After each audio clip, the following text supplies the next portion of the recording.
যদি কোনো ঘটনাত মানুহ ভয়প্ৰাপ্ত হয় তেনেহ'লে পৰাজয় হয়, আৰু যিজনে সকলো হেৰুৱাইও শান্ত থাকে তেওঁ হ'ল বিজয়ী। সাগৰ হওক বা সংসাৰ, যি ধৰ্মৰ নৌকা প্ৰস্তুত কৰে সি ঠিকেই পাৰ হৈ যায়। সময় কেতিয়াও মানুহৰ নিৰ্দেশত নচলে। মানুহ সময়ৰ নিৰ্দেশিত পথত চলিব লাগে। ধৰ্মৰ উপদেশ দিব পাৰি, কিন্তু নিৰ্দেশ দিব নোৱাৰি। সকলোকে নিজৰ ধৰ্মক নিজেই নিশ্চিত কৰিব লাগে। যি বস্তু সহজতে ভাল কৰিব পাৰি সেই বস্তুৰ প্ৰতি মানুহৰ মূল্যবোধ নাথাকে। চৰিত্ৰৰ পৰীক্ষা তেতিয়াই হয় যেতিয়া কাৰোবাৰ লগত সম্পৰ্ক হয়। সুগন্ধি, দুৰ্গন্ধ আৰু মানুহৰ স্বভাৱ কোনোদিনেই লুকাই নাথাকে। যিসকল শত্ৰুৰ শত্ৰু হয় তেওঁলোকৰ লগত বন্ধুত্ব কৰিব লাগে। মাতৃৰ ঋণ কোনো সন্তানেই কেতিয়াও পৰিশোধ কৰিব নোৱাৰে। কেৱল মাত্ৰ মনেই মানুহৰ মিত্ৰ বা শত্ৰু হয়। মিথ্যাবাদী ব্যক্তি সাপতকৈ ভয়ংকৰ।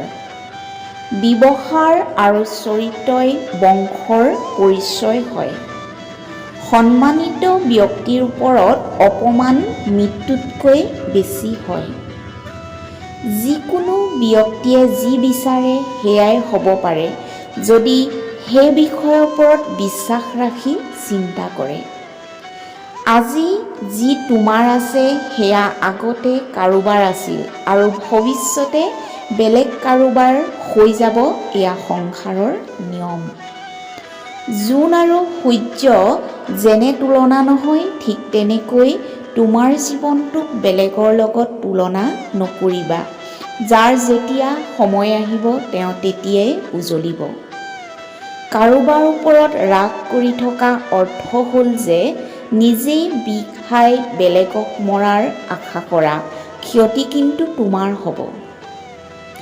পৃথিৱীতকৈ ডাঙৰ হ'ল মা, স্বৰ্গতকৈ ওখ হ'ল দেউতা, বায়ুতকৈ দ্ৰুতগামী হ'ল মন, পৃথিৱীৰ গ্ৰাহতকৈ সংখ্যাত বেছি হ'ল দুশ্চিন্তা। জন্ম মানুহৰ প্ৰকৃত পৰিচয় নহয়, প্ৰকৃত পৰিচয় হ'ল মানুহৰ কৰ্মত। জীৱনৰ এক দীঘল যাত্ৰাপথত মন কৰি আগুৱাই যোৱা। তোমাৰ উদ্দেশ্য ঠিক থাকিলে এদিন সঠিক পথৰ সন্ধান পাবা। যি বেলেগৰ খানা কাঢ়ি খায় তেওঁ কোনোদিনেই পেট নভৰে। যি পাঁচজনক দি খায় তেওঁ কোনোদিনেই ভোকা নাথাকে। ভাগ্য বুলি একো নাই, যি আছে সেয়াই হ'ল তোমাৰ কৰ্মৰ ফল। জীৱনত চলাৰ পথত বাধা আহিব, কিন্তু সেই পৰিস্থিতিত ধৰ্মৰ লগত থাকা। মনত ৰাখিবা, জয় কিন্তু সত্যৰেই হ'ব।